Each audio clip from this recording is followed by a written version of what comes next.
Today we're going to take a look at the Polish Archer, and this is actually the semi-automatic version of the Polish Burl. An excellent high-quality AK-47 with a hammer-forged barrel and just super quality.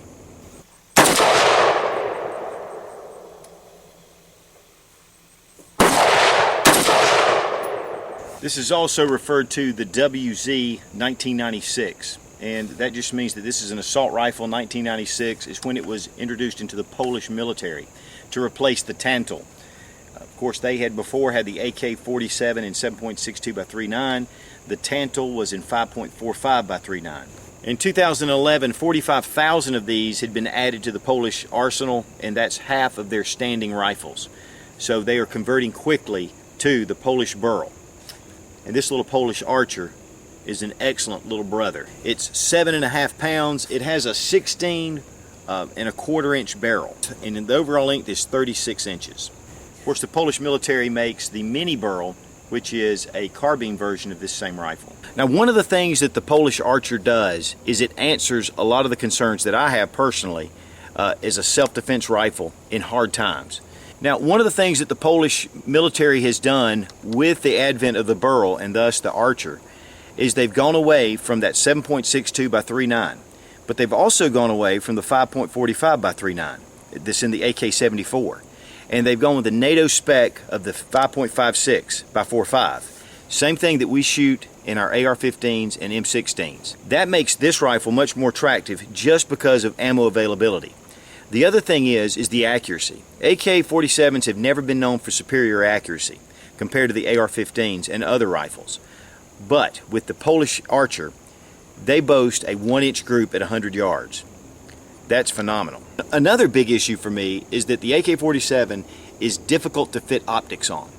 And that's one of the things that the Archer has done. If you'll notice right here on this back tab, this is made for a mount that locks in and is a very stable platform to be able to put your optics in a really good, acceptable position, and not some kind of side mount that's not all that secure, and it just gives you a lot more options. And last but not least, they've changed the magazine design to go really closely to the AR-15 M16 magazines. More from the big clunky steel magazines, which these are fine, they're great, but they don't fit into AR-15 M16 mag pouches. And that's one of the things that these Polish Archer magazines do. You're going to have a lot of different advantages with this rifle. Now, one real key thing to notice is these are built by the Radom plant in Poland, and that is a world famous plant that's been around for a long time making arms. And this is an incredible specimen of Polish ingenuity and workmanship. And then here you see 5.56, the Polish crest right here on the side of the receiver. It has the standard type AK-47 sights. There's the open here. These, of course, are replaceable. The stock system is a very nice polymer design, black. These are US made to make these 922R compliant. And this also gives you a little bit extra length, even a butt pad here, rubberized butt pad, and then you have your sling swivel here, and then you also have a swivel system up here at the front. I really like this handguard. It really makes it nice in the hand here. It gives you a stop. These are nice ridges here. This is a very comfortable rifle to hold. Now, the receiver of the Archer is mil-spec. As I've mentioned, the barrel itself is a cold forged barrel, so it's going to really have a lot of life in it. It's a very strong design. The AK-47 does not have a last round bolt holder, but what they've done is they've made the safety integral to where now you can hold the bolt open while you're working on the rifle, while you're getting ready to load your magazine for whatever reason. And then there's a nice large paddle here. Now, one thing it's going to do is it's going to release the bolt when you pull this down. But that's because of the AK design. As you can see, even with the magazine in, there's no last round bolt hold open. But I really like this paddle. It's much more aggressive than the old paddles, much more comfortable. It does have a nice extended paddle here to be able to release your mags. The original specs on these rifles says there's an adapter to be able to fit NATO mags, but I even tried to fit a NATO mag in here and it will not fit. So it may not be on the semi-automatic, it may only be on the full auto versions. Now here's a closer look at the mechanism. They are supposed to be bringing these into the country to be able to have a rail system that comes up and then hooks up here to the front. And that should be available soon. It does have a muzzle brake, and this is made to keep the rifle from recoiling in a certain direction. It keeps your muzzle down. One of the things about this muzzle brake, and you'll notice it's a little loose. Now as you can see, there's a little detent, and when you push the detent down, it has a reverse thread. So you need to make sure that you're going in the right direction to remove it.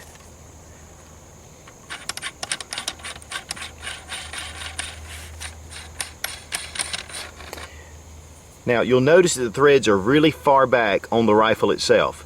But from what I understand, this was made so that they could fit grenade-launched rifle grenades off of this design. So that's the reason for that, where those threads are. And then it just needs to be tightened down to refit. I went ahead and tightened it down a couple of times even after it stopped. And that'll give you a little more stability. The bayonet lug is still there, but I believe this has been worked down to where it's not really usable. There is a place for a cleaning rod, which is not included. The breakdown on these rifles is typical for the AK up to a certain point. And of course you push in this receiver cover, and push in your recoil spring, and then release it. The bolt comes back.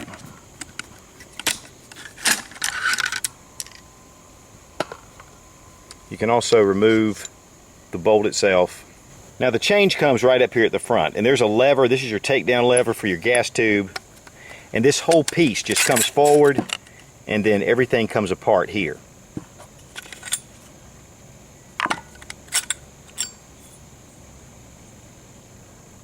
Of course, an inside look at the handguard will tell you right away that this is a totally different system than your standard AK-47, AK-74. The upper handguard as well. To keep this in 922R compliance, the hammer system has been changed for American-made parts. There are certain American-made parts that have been changed on this rifle, including the stock and the trigger and some other things, hammer, and that allows this gun to be imported into the U.S. You're going to want to make sure that this tab on your gas tube is up when you reinstall. Place it in here first, and then it just slides right down. Just reverse the order that you took it apart in, and it'll go back together. One thing I want you to be careful of is when you're getting this in, it's a little bit tricky, so you'll probably have to work with it some, but once you get the hang of it, it goes right in. Then here are your differences: your standard AK-47 round, the 7.62 by 3.9, and then you have your 5.56 or 223, and just, of course, you know, there's always a battle raging about which one's superior. They're both excellent rounds, and they've been both used all over the world to high success. These are 1 in 10 twist, so a little different than the 1 in 9 or 1 in 7 that we see a lot, or even 1 in 8. It will typically shoot lighter rounds better.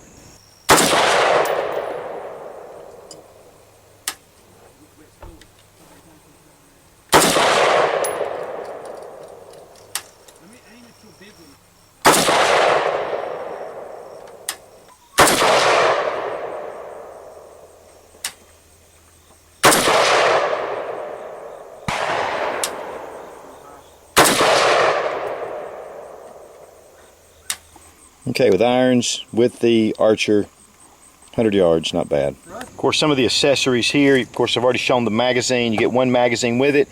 You get a Polish military sling system with it. And then we have a little cleaning kit, held together by a rubber band. Some of your necessary tools and brushes. Of course, you'll still need a cleaning rod with this as well. Just a few things about this rifle. It's very smooth for an AK-47.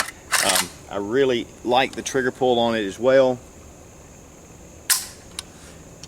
And just the fit and finish is excellent.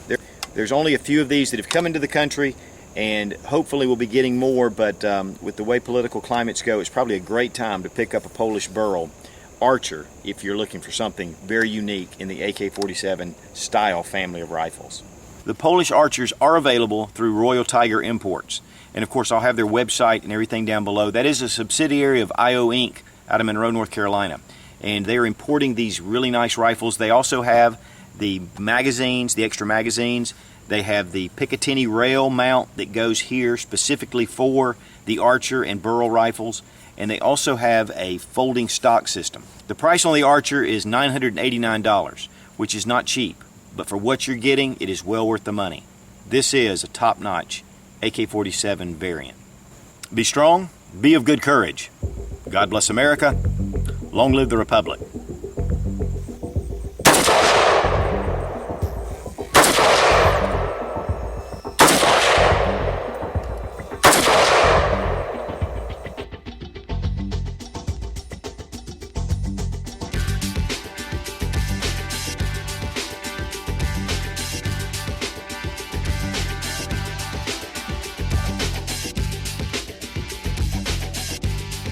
Now the the Archer, the Polish Archers are available through Royal. Now when putting your gas tube back in, you're going to want to make sure this little tab is in the upward position. Go ahead and place it into the front position first. Oops. To give you a little different look at the inside of the handguard. Of course, you can see this is considerably different than your standard AK or AK-74 or AK-40.